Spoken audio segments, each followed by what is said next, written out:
नमस्कार, आप देख रहे हैं लाइव लगातार। मैं अविनाश कुमार इस समय मौजूद हूँ अल्बर्ट एक्का चौक पे।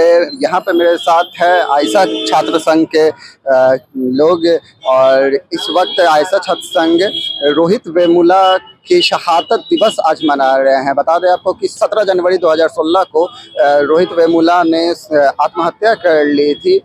क्यों आत्महत्या की थी और शहादत दिवस मनाने का क्या मोटिव है आयशा का, चलिए उनसे बात करते हैं और जानते हैं। 17 जनवरी 2016 को रोहित हैदराबाद सेंट्रल यूनिवर्सिटी में जो रोहित वेमुला के साथ जातिगत हिंसा हुआ और जातिगत भेदभाव के कारण इनको हॉस्टल से निकाल दिया गया, इनका स्कॉलरशिप रोक लिया गया। इसके कारण इनको लास्ट में आत्महत्या करना पड़ा।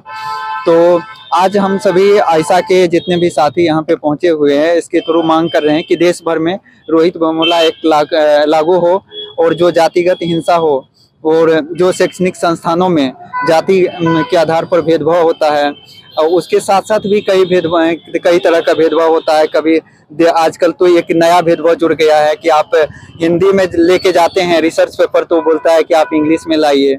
उसके साथ साथ आप एक क्षेत्र के विशेष के हिसाब से भी हो रहा है नई तरह का। तो तमाम तरह के जो समस्याएं हैं, भेदभाव का समस्या है, जो दलित वंचित और पिछड़े समुदाय के छात्र शैक्षणिक संस्थानों में पहुंचते हैं, महिलाओं पहुंचते हैं, इन सभी को लेके इन सभी को कैसे इन बातों से छुटकारा मिले, इसके लिए हम लोग मांग करते हैं कि सभी शैक्षणिक संस्थानों में, यूनिवर्सिटी में रोहित वेमुला एक्ट लागू हो।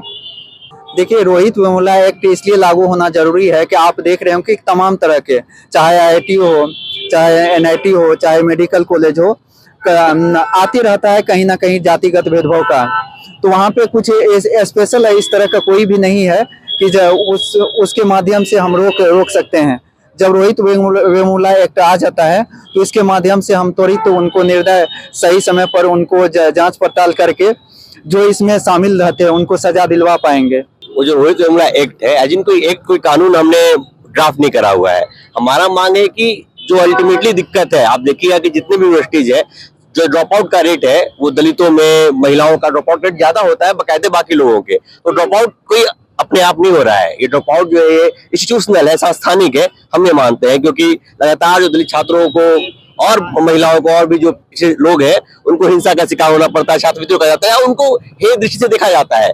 तो इसलिए एक फ्रेमवर्क बने, कुछ एक कानून बने जिसमें उनको एक सुरक्षा मिले, वो सम्मान के साथ जो पढ़ाई का अधिकार है, सम्मान के साथ जो स्कॉलरशिप का अधिकार है वो ले सके। और उसके लिए सरकार कोई कानून लेकर के आए। हम उसका नाम रोहित वेमुला इसलिए दे रहे हैं क्योंकि रोहित वेमुला सबसे बड़े उदाहरण है इस बात के कि एक पीएचडी कर रहा हुआ छात्र जो बहुत क्या कहते हैं कि मुकर रहता है सवालों को लेकर के, अपने सवालों को लेकर के, अम्बेडकर विचारधारा को लेकर के, और उसको भी आत्महत्या के लिए मजबूर होना पड़ता है। तो सोचिए कि आम जो छात्र है जो यहाँ पढ़ रहे हैं रांची के यूनिवर्सिटी में, उनके साथ क्या व्यवहार होता हो। तो हमारे लिए रोहित वेमुला एक्ट का मतलब है कि जो भी शिक्षण संस्थान है वहां पर दलितों, महिलाओं, पिछड़ों के साथ किसी भी तरह का जातीय हिंसा, जातीय भेदभाव होना बंद हो, यही हम कहना चाहते हैं। हम बात करें सबसे बड़ी बात ड्रॉप आउट रेट की बात कर रहे हैं कि सबसे अधिक शिक्षा जो छोड़ रहे हैं, उस शिक्षा जो आप देखिए छोड़ने का जो दर है वो ज्यादा मिलेगा आपको आदिवासियों में, पिछड़ों में, दलितों में, महिलाओं में, बकायदे क्या कहते हैं कि बाकी ग्रुप्स में। तो ये जो है ये हमारा मानना है कि अपने आप नहीं हो रहा है, और अगर अपने आप भी हो रहा है तब भी सरकार को आगे बढ़ करके इसको रोकने के लिए उपाय करने चाहिए। आप यही देखिए, यहाँ स्कॉलरशिप का सवाल है। पिछले दिनों आयशा ने स्कॉलरशिप के सवाल पे कार्यक्रम किया था और यहाँ स्कॉलरशिप खत्म होने से किसको घाटा है? स्कॉलरशिप नहीं मिल रहा है पिछले 2-3 सालों से, तो ओबीसी एससी छात्रों को घाटा है उससे। वो अपनी क्या कहते हैं कि फी नहीं दे पा रहे हैं, फी नहीं जमा कर पा रहे हैं। ज्यादातर जो खास करके बीएड के स्टूडेंट है, डेंटल के स्टूडेंट है, इनको ज्यादा दिक्कत हो रहा है। तो ये सरकार अगर स्कॉलरशिप नहीं दे रही है तो सीधे सीधे कह रही है कि भाई दलितों को जो अधिकार मिला है, आदिवासियों को अधिकार मिला है पढ़ने का, उससे रोकने का काम है।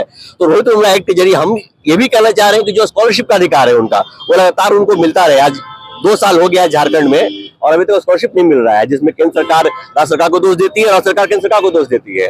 लेकिन इनके बीच में, इनके राजनीति के बीच में पिस रहे हैं दलित छात्र, आदिवासी छात्र। ये हकीकत है, महिलाएं पिस रही है, ये हकीकत है। लाइव लगातार के वीडियो को लाइक करें, सब्सक्राइब करें और बेल आइकन को दबाना न भूलें।